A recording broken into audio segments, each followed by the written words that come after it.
Hey y'all, welcome back to another video. So today we're getting into Ezekiel chapter 13 as I prepare dinner on my lunch break. I am making some vegan chili with a blend of collard mustard and turnip greens and cornbread. So in chapter 13, right?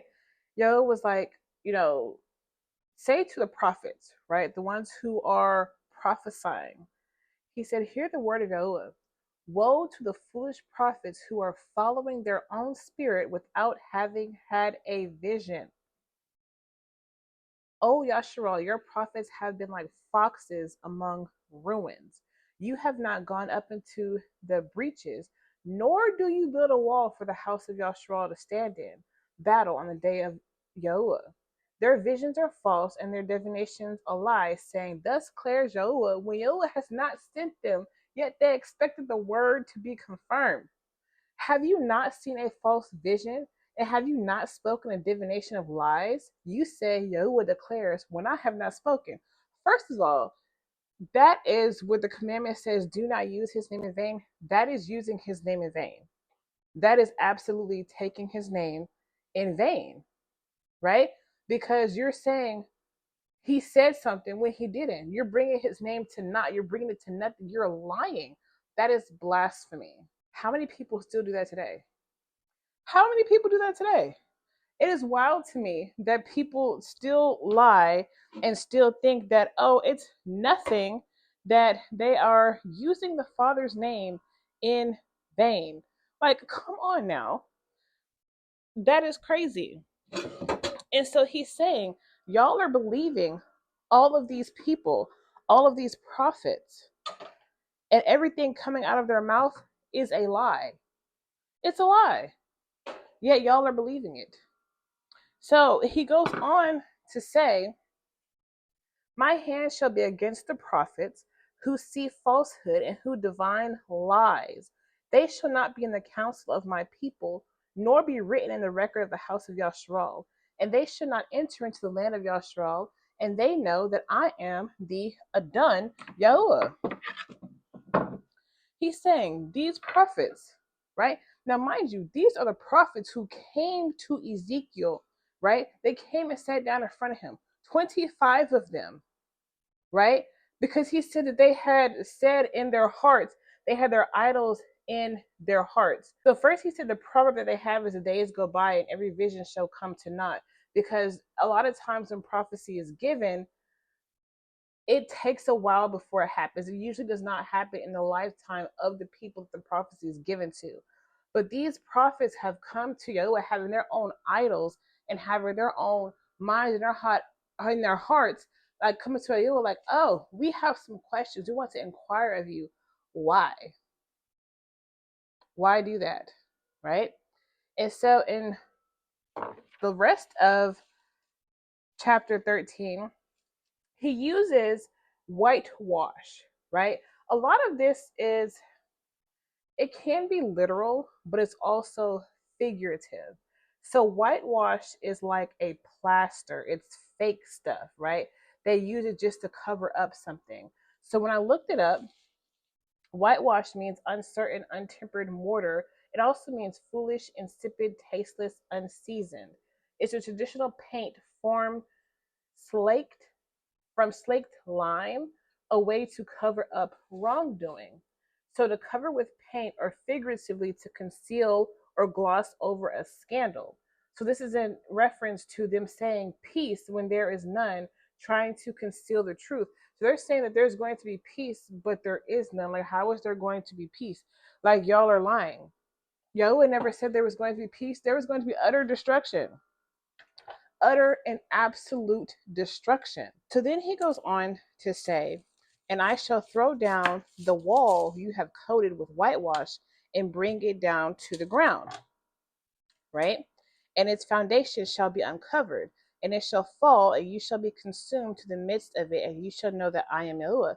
Now, this wall can be akin to the prophets and them prophesying, and the Whitewash is the false prophecies, the lies that are being used to cover up, because that's what it is. Instead of rebuilding the wall with actual material, sustainable material that's going to not,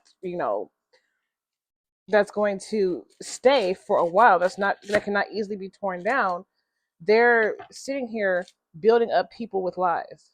They're using fake stuff, just to appease people, just a quick fix, right? Get that quick fix, like people who go to church get that quick fix, just to last them until the next Sunday when they come back and get more. It's the same thing. It's not any different. So he says, and I shall complete my wrath on the wall and on those coating it with the whitewash, and say to you, the wall is no more for those whitewashing it, right? Because they're going to be done away with. He's going to completely destroy them. All they're doing is telling lies. And then this part got me. And you have profaned me among my people for handfuls of barley and for pieces of bread, to put to death beings that should not die, and to keep alive beings who should not live, by your lying to my people who listen to lies. And this is what still happens today. There are those lying to Yahazq'al, the pastors, for a profit, right? For a profit. So let me wash this onion before I start crying. So they're lying to them for a profit, paying tithes and offerings, and the building fund and all those types of things and whatnot, just completely lying to them, right? The thing is about Yahazq'al, we love lies. Let's not get it twisted now. We love lies. We love to be lied to. We want to hear, what we want to hear. We have itching ears, right? We all have itching ears. We want to hear what's going to comfort us. We don't want to hear destruction. We don't want to hear, oh, this bad thing is going to happen. We don't want to hear none of that. We want to hear things that are going to make us feel good in the moment. And y'all, I still got tears. That did not work. I had to take my glasses off because my eyes were burning. But anyway, so later on in chapter 13, Yahweh says, because of falsehood you have made the hearts of the righteous sad, whom I have not made sad, and you have strengthened the hands of the wrong, so that he does not turn from his evil way to keep him alive. And so that reminded me of Isaiah 5:20, when it says, they have made good evil, or said that good is evil and evil is good, something like that. You can read it for yourself. But that's what it made me think of. Like, you're sitting here lying to these people and telling them that, oh, these good things are about to happen. And that's not true. We love lies. Like I said, we love us some lies. And that's really, honestly, the sad part about it. That is the saddest part about it, is that we love lies. So getting into chapter 14 so here we have the priest, and it says, these men have set up their idols in their hearts, and have put the stumbling block of their crookedness before their face.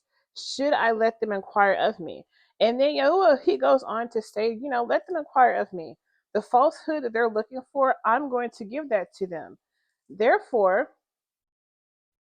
so he says, every one of the house of Yahazq'al who sets up his idols in his heart and puts the stumbling block of his crookedness before his face, and shall come to the prophet, I, Yahuwah, shall answer him who comes according to his many idols.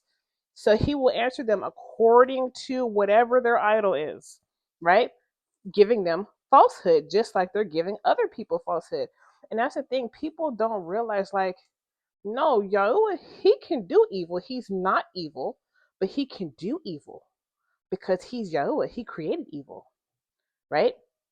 He created all things. People think that, Satan is the one who created evil and it did this, that, and other, forgetting that Yahuwah created Satan. He created him. So, therefore, who created evil? The Most High. So yeah, he was like, I will give them over to their false idols. I will tell them exactly what it is that they want to hear. I will give them these lies. They don't want to hear truth. Fine. Fine, I won't give them the truth. I will give them whatever they think that their idol is going to tell them, since that's what's in their heart, and they came to inquire of me. Like the audacity, the nerve, you know. And it's funny, but at the same time, it's not. It's really sad if you think about it. It's really very quite sad. But it's sad to think about because these people, and I think that that's a lot of what we do today. People who go to church or don't have a relationship with the Most High, they want to inquire of Him, right? But then throughout the rest of the day, throughout the rest of their, life, they're doing whatever it is they want. They only come to Him when they need something or they want something, not to actually inquire of Him. So I forgot to turn my mic back on for this part. I don't know how I forgot to do that. But anyway, um, it goes on to talk about how the three men, Noah, Daniel, and Ayub, were uh, the three men. If they were in the city, they would deliver only themselves by their righteousness. So if they were the only ones in the whole city who were righteous, they would only deliver themselves, not their families, not anyone else. Like Noah, he had the ark and he had his wife and his sons and their daughters. No, those were the only, in Yahuwah's eyes at that time, those were the only three righteous men, the only three men who could be seen as being righteous, right?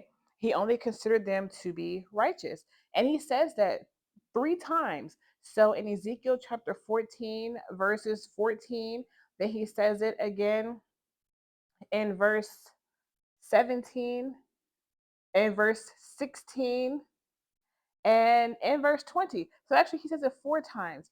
Only they would deliver themselves. And I'm going to read it to you. Son of man, when a land sins against me to commit a trespass, and I shall stretch out my hand against it and cut off its supply of bread and send scarcity of food on it and cut off man and beast from it, even though these three men, Noah, Daniel, and Ayub, were in it, they would deliver only themselves by their righteousness, right? If I cause an evil beast to pass through the land, and it shall bereave it, and it shall be a wasteland, so that no man passes through because of the beast, even these three men were in it, as I live, declares the Adon Yahweh, they would deliver neither sons nor daughters. They alone would be delivered, but the land would be a wasteland. Or if I bring a sword on that land, and I shall say, sword, go through the land, and I shall cut it off, man and beast from it. Even though these three men were in its midst, as I live, declares the Adon Yahweh, they would deliver neither sons nor daughters, for they alone would be delivered. Or if I send the pestilence into that land, and I shall pour out my wrath on it in blood to cut off from it man and beast, even though Noah, Daniel, and Ayub were in it, as I live, declares the Adon Yahweh, they would deliver neither son nor daughter. They would deliver their own lives by their righteousness. But nobody else can say that. He cannot say that about anybody else because they're so wicked. And the priests are supposed to be of the tribe of Levi. They were called to be the priests, right? Who the people were supposed to go to have their sins atoned for. But it didn't happen. Y'all, read Ezekiel.